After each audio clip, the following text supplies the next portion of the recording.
Praise Lord.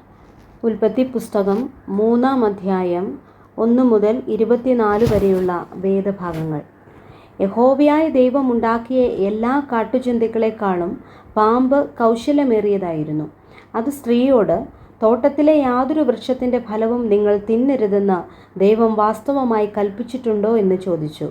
സ്ത്രീ പാമ്പിനോട്, തോട്ടത്തിലെ വൃക്ഷങ്ങളുടെ ഫലം ഞങ്ങൾക്കു തിന്നാം, എന്നാൽ നിങ്ങൾ മരിക്കാതിരിക്കേണ്ടതിന് തോട്ടത്തിൻ്റെ നടുവിലുള്ള വൃക്ഷത്തിൻ്റെ ഫലം തിന്നരുത്, തൊടുകയുമരുത് എന്ന് ദൈവം കൽപ്പിച്ചിട്ടുണ്ട് എന്ന് പറഞ്ഞു. പാമ്പ് സ്ത്രീയോട്, നിങ്ങൾ മരിക്കയില്ല നിശ്ചയം.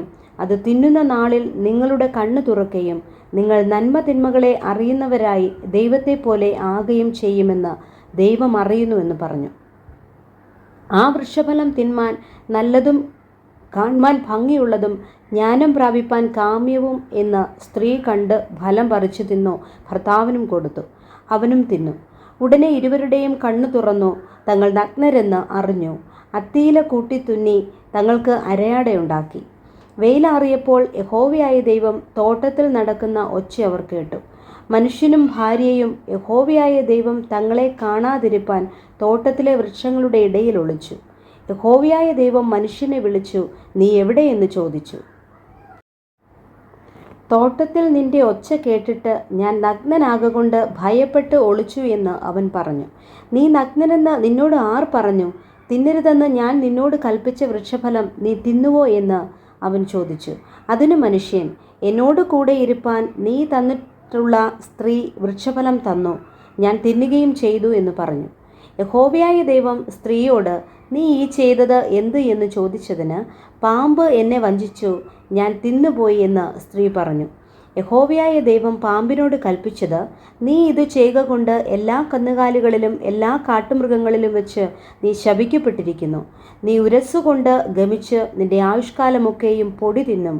ഞാൻ നിനക്കും സ്ത്രീക്കും നിന്റെ സന്തതിക്കും അവളുടെ സന്തതിക്കും തമ്മിൽ ശത്രുത്വമുണ്ടാക്കും. അവൻ നിന്റെ തല തകർക്കും, നീ അവൻ്റെ കുതികാൽ തകർക്കും. സ്ത്രീയോട് കൽപ്പിച്ചത്, ഞാൻ നിനക്ക് കഷ്ടവും ഗർഭധാരണവും ഏറ്റവും വർദ്ധിപ്പിക്കും. നീ വേദനയോടെ മക്കളെ പ്രസവിക്കും.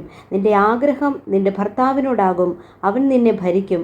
മനുഷ്യനോട് കൽപ്പിച്ചതോ, നീ നിന്റെ ഭാര്യയുടെ വാക്ക് അനുസരിക്കുകയും തിന്നരുതെന്ന് ഞാൻ കൽപ്പിച്ച വൃക്ഷഫലം തിന്നുകയും ചെയ്തതുകൊണ്ട് നിന്റെ നിമിത്തം ഭൂമി ശപിക്കപ്പെട്ടിരിക്കുന്നു. നിന്റെ ആയുഷ്കാലമൊക്കെയും നീ കഷ്ടതയോടെ അതിൽ നിന്ന് അഹോവൃത്തി കഴിക്കും. മുള്ളും പറക്കാരയും നിനക്ക് അതിൽ നിന്ന് മുളയ്ക്കും. വയലിലെ സസ്യം നിനക്ക് ആഹാരമാകും. നിലത്തു നിന്ന് നിന്നെ എടുത്തിരിക്കുന്നു, അതിൽ തിരികെ ചേരുവോളം മുഖത്തെ വിയർപ്പോടെ നീ ഉപജീവനം കഴിക്കും. നീ പൊടിയാകുന്നു, പൊടിയിൽ തിരികെ ചേരും. മനുഷ്യൻ തൻ്റെ ഭാര്യയ്ക്ക് ഹൗവ എന്ന് പേരിട്ടു. അവൾ ജീവനുള്ളവർക്കെല്ലാം മാതാവല്ലോ. യഹോവയായ ദൈവം ആദാമിനും അവൻ്റെ ഭാര്യയ്ക്കും തോൽ കൊണ്ട് ഉടുപ്പ് ഉണ്ടാക്കി അവരെ ഉടുപ്പിച്ചു. യഹോവയായ ദൈവം, മനുഷ്യൻ നന്മതിന്മകളെ അറിവാൻ തക്കവണ്ണം നമ്മിൽ ഒരുത്തനെ പോലെ ആയിത്തീർന്നിരിക്കുന്നു. ഇപ്പോൾ അവൻ കൈനീട്ടി ജീവവൃക്ഷത്തിൻ്റെ ഫലം കൂടെ പറിച്ചു തിന്ന് എന്നേക്കും ജീവിപ്പാൻ സംഗതി വരരുത് എന്ന് കൽപ്പിച്ചു. അവനെ എടുത്തിരുന്ന് നിലത്ത് കൃഷി ചെയ്യേണ്ടതിന് യഹോവയായ ദൈവം അവനെ ഏദൻ തോട്ടത്തിൽ നിന്ന് പുറത്താക്കി. ഇങ്ങനെ അവൻ മനുഷ്യനെ ഇറക്കിക്കളഞ്ഞു. ജീവൻ്റെ വൃക്ഷത്തിങ്കിലേക്കുള്ള വഴി കാപ്പാൻ അവൻ ഏദൻ തോട്ടത്തിന് കിഴക്ക് കെരൂബുകളെ തിരിഞ്ഞുകൊണ്ടിരിക്കുന്ന വാളിൻ്റെ ജ്വാലയുമായി നിർത്തി. Praise the Lord. ഈ വചനങ്ങളാൽ ദൈവം നമ്മെ ഏവരെയും ധാരാളമായി അനുഗ്രഹിക്കുമാറാകട്ടെ. ആമേൻ.